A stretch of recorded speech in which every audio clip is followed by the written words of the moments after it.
guys, welcome back to the channel. If you're new, please make sure that you make the things happen so you can get notified every time I drop a new video. So we are back. We are recording for Best of the Best, which is the final pay-per-view of 2025. I did say that I'll also be posting pay-per-views on the Reddit account. So I'm trying to find a method I could use so I can post more videos, because man, I'm having a hard time trying to post videos because I play the game a lot and there's some times whereby I cannot record at all. Because I'm not in in my room or something like that. So we're just gonna record the shows. I think I should show you the card. A lot has happened, but it's not a lot that you missed. The only thing you missed was the tournament. I set up the tournament called Atlas of the Universe, where it's basically the breakout stars of my save, stars that I felt like the most developed stars. So these were, I think, I'm gonna put it up.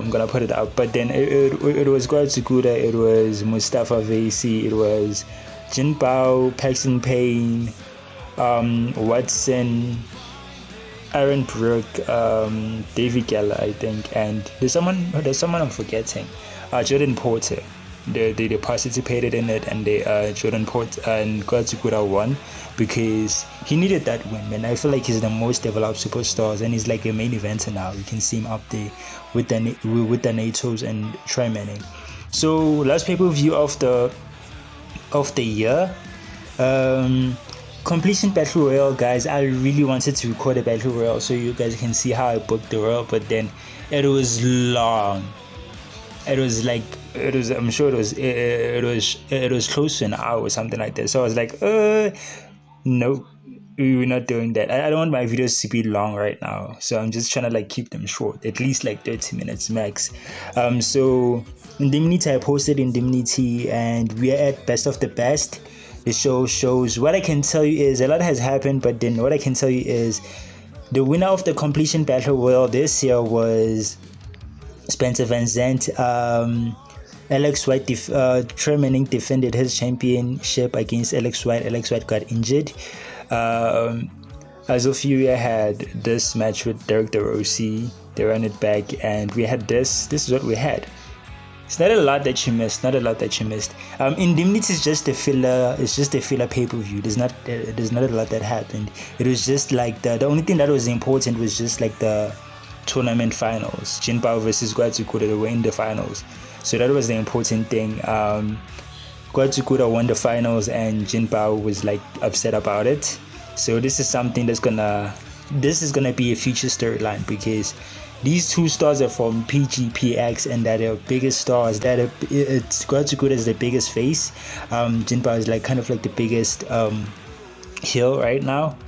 So there's gonna be a storyline that's gonna follow, but then this is how our card looks. Brendan Judge versus Guadalupe, David Geller versus Jinbao, the Colossus versus Project Considine versus Derek DeRossi and Watson. What else? Scott versus Grena. I wanted a non-title match to be on the pay-per-view, because I feel like every year Best of the Best is getting better. So I want it to be, next time is gonna be longer. Then we have a national championship match, and then we have a normal match. It's Spencer Vanzant versus Trey Mending, and spoiler. Okay, this is how the belt goes. After losing their 20-man completion battle royal 2 months ago to Spencer Vanzant, Brendan Judge told the AC Universe that he will be facing wherever will be coming out champion in the main event of Best of the Best 2025. A week ago, Guadalupe came out to challenge Brendan Judge in a number one contenders match for the World Championship at the Show of Shows, which is Best of the Best, since he never competed in a battle royal, and he won't let Brendan Judge skip the line. So what happened here is Spencer Vanzant made a surprise return, because if you remember what was happening. If you remember, I'm not sure if you all seen the Reddit or whatsoever, right? But then at advantage point, I said in the traditional, what was it? The traditional, was it? Oh my god, where is it? Okay. I said on the 10-minute elimination match, the winners get to like secure the last 5 spots of the Rumble. So the last people to enter the Rumble were Brendan Judge, Aaron Mathis, Kaliko, Watson, and Jinbao, right? Jinbao gave up his spot to Spencer. So Spencer made a surprise return and he eliminated Brendan Judge. So Brendan Judge was like, okay, cool. If Spencer won the Rumble, if Spencer won the Battle Royale and he's going to face Troy Mending at Best of the Best, I rather call my stuff now. I rather like challenge him before. I rather challenge whoever is going to come out champion before the match happens, right? So Brendan Judge did that. He was like, okay, look, Spencer, I know that you'll beat Troy Mending, so please, I'm going to be the first one to take the title off you, man. I'm going to be the first one to fight for that championship. And God to Guda, man, he has not been like in the title picture for quite some time, and he has missed his second Battle Royale, and not because he didn't qualify or whatsoever. He's just like been in other feuds, right? So God to Guda was like, no, I'm not gonna let you like skip the line. So I'd rather like have his. I'd rather like have to fight for that spot. Important for storylines. God to Guda, important for storyline. God to Guda has only been part of Best of the Best once in a tag team match with Mustafa Vaisi 2 years ago. He wanted to be part of the show, and God to Guda and Brendan Judge never had a match that ended via pinfall. So it was a good setup. I feel like it's a good setup for a pay-per-view like this. And here we have Davey Geller versus Jinbao. There's not a lot going on. All I can tell you is, okay, the build seems quite important. 3 weeks ago, Davey Geller challenged Jinbao for the Cruiserweight Championship. The two stars faced each other in an engrossing title match, which ended via DQ when a new star, Penn Wilson, interfered. Okay, guys, oh my god. So I basically created a superstar, goes by the name Penn Wilson. Should I tell you about him? I feel like this is the perfect time. He's basically, I'm not gonna like focus on a lot of stuff, but all I can tell you is that Penn Wilson is Spencer Vanzant's student. Now that's what I'm gonna say. He used to do like he was not like into wrestling a lot, but then he'd just like do critique at Free, where he would just like sometimes like do roundtables where like they discuss wrestlers, who's the best wrestler and whatsoever. So Azo basically like as there was a point in time where like he'd do commentary for Free and other companies, and as always like, hey man, why don't you take like professional wrestling seriously? So this is the reason why he's here. His stats are good, man. His stats are good. I tried to make sure. I think it's 56 coins. I wasted like 56 coins on this guy or something like that, or 58. I forgot. But his stats are good. Lightweight, cruiserweight, the future, 27. There's a lot, man. So Penn Wilson got involved, and what happened a week later, Jinbao would set a throwaway number 1 contenders match where like the winner will get the spot, will basically fight for the will have a title shot, right? Davey Geller picked up a huge win. This was last show. This was last show. Was it last show? Or the last show was, no, it was not. It was okay. This was it. This is where Davey Geller picked up a win, and yeah, this is basically it. This is basically the setup. It's very important for storyline. Okay, fun fact: Jinbao and Davey Geller are former PGPX Junior champions. I don't know why I put up these fun facts, but then I feel like it's good to know like people that you never thought would meet are meeting. Like we never thought would see Jinbao and go to Guda, especially like Japan. I've been purchasing a lot of Japan wrestlers, so them like coming to AEC and meeting people like meeting Jinbao. Who's the other one from Japan from here?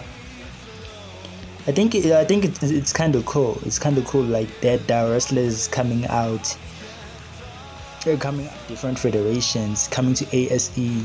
Then it happened that they had they were in the same route or something like that, you know. So this is why I add this fun fact, man, because David Geller and Godzilla had a match at the tournament, and apparently they were in the same they were in the same company, but then I feel like they were years apart or something like that. I feel like when I purchased Godzilla, that was the same time that was the same time David Geller was kickstarting his career or something like that. So important for storyline, as Jinbao continues to come across David Geller, he sees a lot of potential. The ACE universe thinks Jinbao might one day join the leading edge. The leading edge being David Geller, Channing Tensei, Raiden Teshio. This is not an official faction, but I want to make it an official faction, right? This is simply because Raiden Teshio and David Geller know each other, and Raiden Teshio's tag team partner is Channing Tensei. So it's not like an official faction, but it might be an official faction once Jinbao joins. I don't know what to do with the storyline, so that is what we have. This match is not important. All I can tell you is, oh my god. Porter and Considine unite after Considine makes his return from an injury at Completion Battle Route 25. The team challenges the Colossus for the tag team titles. Porter promises his mentor Considine that he'll win the tag team titles as a way to thank him for taking him under his wing in the last 2 years. Derek DeRossi, who lost to the Colossus last month at Indemnity, come in with a stall by activating the rematch clause, inserting themselves in this title match. Okay, it's not a lot that happened. In the last pay-per-view, I had the Colossus versus Derek DeRossi. Derek DeRossi and Watson are best friends. So there was a time where like Watson was like kind of like selfish and didn't want Derek DeRossi to have a match with Azulfia for the national championship. So they had a thing going on, then they got back together, and now they're a team again. Oh my god, they're a team again simply because I really want to do like a tag team tournament, because my tag team division is dying, but then there are teams that are coming in. I've made my tag team division was hot like 2 years ago, or 2 years ago and a year ago it was starting to lose momentum. Now I'm trying to like build new teams and whatsoever. So we have Scott Ringo versus Garrett Grena. This one is long, but I'm gonna read it for you guys. There's still time. Garrett Grena has been feeling like he's becoming irrelevant in AEC, while Scott Ringo has been picking up a lot of momentum lately. Scott Ringo has been like picking up a lot of momentum lately, always being featured in a lot of like important segments, especially after tagging with Paxton Payne and winning like the tag team titles like multiple times in the last 3 years, right? So what's happening here is I've been trying to like give Scott Ringo like his biggest push of his life, because I feel like we need that guy. He's an 8-time world champion, I think, or is it 8-time or 6-time? I forgot. But then has a lot of world championships under him, and I feel like he needs to be relevant again. When I started this save, he was crazy. He had like a crazy run with the national title, so I'm trying to like make him relevant again. This feud goes way back to when Grena wasn't chosen to be part of the first full Advantage 10-man tag team elimination match 4 months ago at Advantage Point, where the winning team secures the last 5 spots of the Battle Royale. So here what's happening is I did introduce the Advantage Point pay-per-view, right? And there's gonna be at Advantage Point there's a 10-man tag team elimination match, right? So what happens is I call 2 superstars. Those 2 superstars recruit people they trust, right? They kind of like recruit people they trust. So Grena felt like he was becoming irrelevant because Godzilla didn't even choose him to be on his team. Brennan just didn't choose him to be on his team. No one ever like thought of like putting Grena on their team. They just like thought of Porter and other guys that you wouldn't put there, right? People who don't have titles, even who don't have like world titles, even, right? And mind you, like Grena is like the most decorated superstar in ASE. So what's happening here is Grena was upset that no one didn't even think of choosing him since he's AEC's second Grand Slam, and he's the second. Is like I think second Grand Slam. The first one is Alex White. Yeah, the others are not Grand Slams because of that gimmick. Like Brendan Judge cannot be a Grand Slam because it says so in his gimmick. Loss. It's his loss, I guess. A superstar believes he needed that opportunity more than who's the other Grand Slam? Koichikuda is not a Grand Slam. He can't be a Grand Slam because he doesn't qualify for cruiserweight. He doesn't qualify in the cruiserweight division. So yeah. The superstar believes he needed the opportunity more than Jinbao, Watson, Yogi Balboni, and Mustafa Vesi. Basically, all the superstars who aren't former world champions. A month later, Grena would have a match with Scott Ringo in the Battle Royal qualifiers after Advantage Point, where he lost, missing his second completion Battle Royal. So after Advantage Point, I had the qualifiers and I had Scott Ringo versus Grena, right? And Grena took the loss, so he missed his second completion Battle Royal. His second completion Battle Royal. Yeah. His first one, he was in a tag team title match, so he couldn't be in the Royal. A month later, okay, did I read this? I read this. After that, Grena would take out all his stress on Scott Ringo by making sure Scott loses all his important matches. Like Grena would make sure that whenever Scott Ringo has a match, he'd interfere. Scott Ringo had a match with Azul Furia and he interfered. And there was a time, okay, cool. It says making sure that Scott Ringo loses all his important matches, including the national championship match he had against Azul Furia last month in Dignity. This is the same pay-per-view this is the same title match where Grena decided to insert himself by demanding a number one contenders match from Azul multiple times. This goes back to this. What was it? Okay, it was kind of short. And the news was just literally last month. So we had this. The match was supposed to be Azulfia versus Scott Ringo, but Grena decided to, was like, hey man, if Scott Ringo is gonna get a title shot, why am I not getting a title shot? Why isn't he fighting for a title shot? So it was like that. So that is it. We're almost done. Cool. This is not a big build.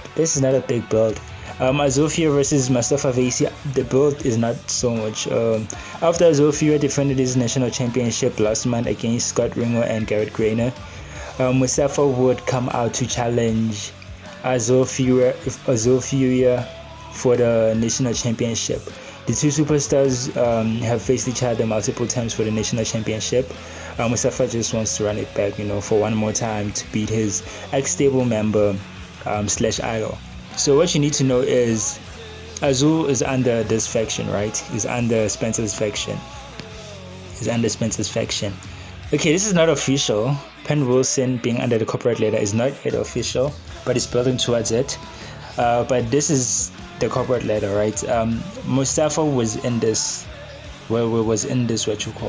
faction before he got kicked out. After Spencer Vanzant decided to introduce Jinbao as his new project or something like that. So yeah, that's that. It's a ladder match. Did I call it the Okay, I think you saw, but then normal match, Bob Dwyer match. I don't trust these two in a normal match, so I feel like a Bob Dwyer match would sell. Tables match, good. Dominion Cell match is where a lot of feuds end. So I think this is the last time we hear from. I think this is the last time we'll have a Scott Ringo versus Grena thing going on. Till something happens.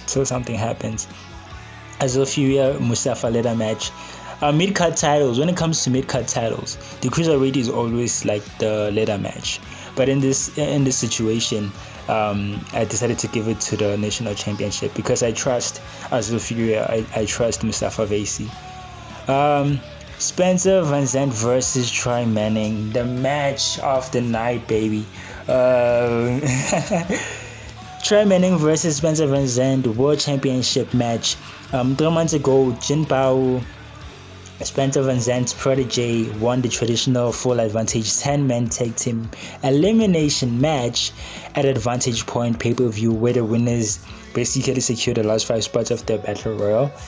Heading to the completion Battle Royal, Jinbao secretly gave his spot at the Battle Royal to Spencer Vanzant. Spencer Vanzant made his return at the completion Battle Royal as entrant number 29. Spencer Vanzant's last match was last best of the best. He's kind of like Mr. Best of the Best at this point, because I feel like every time I'd go into Best of the Best, he's champion or something like that, right? So his last match was at Best of the Best 24 against Alex White, where he lost the World Championship match. Alex White won the completion Battle Royal for last year, and Spencer was champion last year. So he made his return at the completion Battle Royal at entrant number 29 and won the Battle Royal by eliminating Brendan Judge, Brendan Judge was entrant number 30. So yeah, caught him by surprise somehow. That's my excuse for Spencer eliminating Brendan Judge. Brendan Judge was not expecting Spencer to come out. Spencer Vanzant continues to be a threat to Trey Mending's third World Championship reign, since all his world title reigns have been ended by Spencer. I think I should do this so I avoid confusion.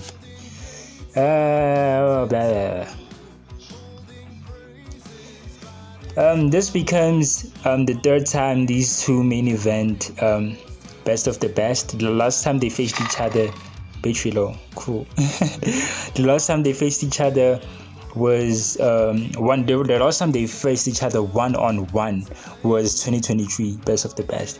Important for storyline, this becomes the second time Spencer Vanzant and Trey Mending match ends in a DQ at Best of the Best. This also adds fuel to this. This finish also adds fuel to this legendary feud. Trey Mending still doesn't know if he can hold his own in a match with Spencer Vanzant, since all his title reigns have been ended by her. Cool. Here we have. Okay, I think I should just read this. Here we have an interference. It's Manu Savi, Mohammed. It's Manu Savi, Mohammed, and Thanatos, right? I'm gonna read this. New storyline. It is official. Manu Savi has agreed to work with the King's Banning Hands. The King's Banning Hands, which is basically a faction. This is the King's Banning Hands. I think I should do this, so I should avoid. Oh God. Oh, I hid Alex White. Alex White is part of this faction. But then for storyline purposes, I decided to remove him. So, where was I? Okay, he decided to join the King's Banning Hands. Brian Montega has been trying to find a superstar that will take Alex White's place after Alex White broke his spine in a World Championship match against Trey Mending at Completion Battle Royal.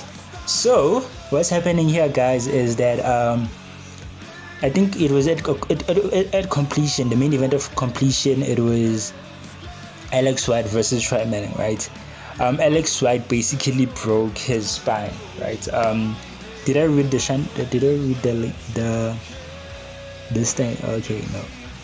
Let me read this thing to clarify. Okay, what happens here? Okay, the timestamps. Alex White climbs the cell from the inside, looking to hit. Okay, wow. Looking to hit. Oh wow. I didn't want this to happen, but okay, cool. Because my battery is dying out. Looking to hit a corkscrew splash. Trey Mending surprisingly catches White to hit an ugly belly to belly suplex. the canvas is open, looks like a comet hit the ring. Okay, this is what basically happened. He was going for the corkscrew splash, but Trey Mending hit him with an ugly, not, when I say ugly, it's basically like not fully connected, but then, like it hit, belly to belly slam. And Alex White got injured. This was unplanned, right? This was unplanned simply because I didn't know, this wasn't like the initial finish. I just wanted like Trey Mending to win and it's over, right? But then Alex White getting injured, it's kind of like a good thing and a curse somehow, because Alex White has unfinished business with Trey Mending when he comes back. So Alex White basically got injured, and the King's Bending Hands couldn't like move forward as a faction because Alex White is not in the picture. Vanzant is just managing Mohammed and Thanatos. So Vanzant is like, we're gonna need a leader, right? We're gonna need a leader. So he walked around, he pitched his idea. He basically like pitched to Brandon Judge. When was it? He basically went to Brandon Judge. I think it was the second week or third week or something like that. Oh no, it was not. It was third week. It was the third week. Okay. Locker room angle. It was definitely hidden. There's a locker room angle whereby why is it not here? That's odd. There should be a locker room angle whereby Vanzant is basically approaching. This is odd, very very odd. Where Vanzant is basically trying to manage and be an advocate. I don't know if I should say manage or be an advocate for Brandon Judge. Is that what I wanted to say? I forgot what okay, I did say the thing. Okay, I forgot what I just said. But then I think there was a segment whereby Vanzant was trying to recruit Brandon Judge, because when you work with when you work with Vanzant, like, he's taking you to new heights, definitely. He took Aaron Brooke to new heights in a faction that only lasted for 2 months, and look now, Aaron Brooke is kind of like the hottest thing going on right now. 2 million fans. He managed Raiden Tashiwo is going to 1 million. So if you work with Vanzant, it's kind of like the Paul Heyman of the save. So if you work with Vanzant, you cannot fail. So the segment where Vanzant basically went to Brandon Judge. Brandon Judge was like, nope. And he went to Menu Sevi, which is a good thing because Menu Sevi has a lot of fans.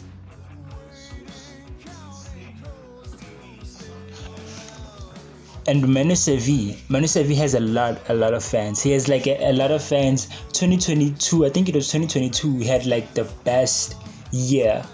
Alongside Calico, Jack, they were a tag team, like they were the hottest tag team. 2022, Manu Sevi was like a main eventer, but didn't like get any world title opportunities whatsoever. So this is what is happening, right? The match ends in a DQ simply because Manu Sevi has inserted himself in this situation. Azul, Furia, and Jinbao come out to save that guy, the Spencer Vanzant, and Manu Sevi is like, you know what? I saved you. I saved Trey Mending. I saved you. I saved Trey Mending basically, right? Because every time Trey Mending faces Spencer Vanzant, he loses the title. This time he didn't lose the title because Manu Sevi entered himself here. So that is what is going on here, and let's start. I hope you enjoying this. I I enjoy telling you what's happening here. I sound crazy. I sound like this stuff is all real, but it's not. It's just a game. But yeah, once the show starts, let's go.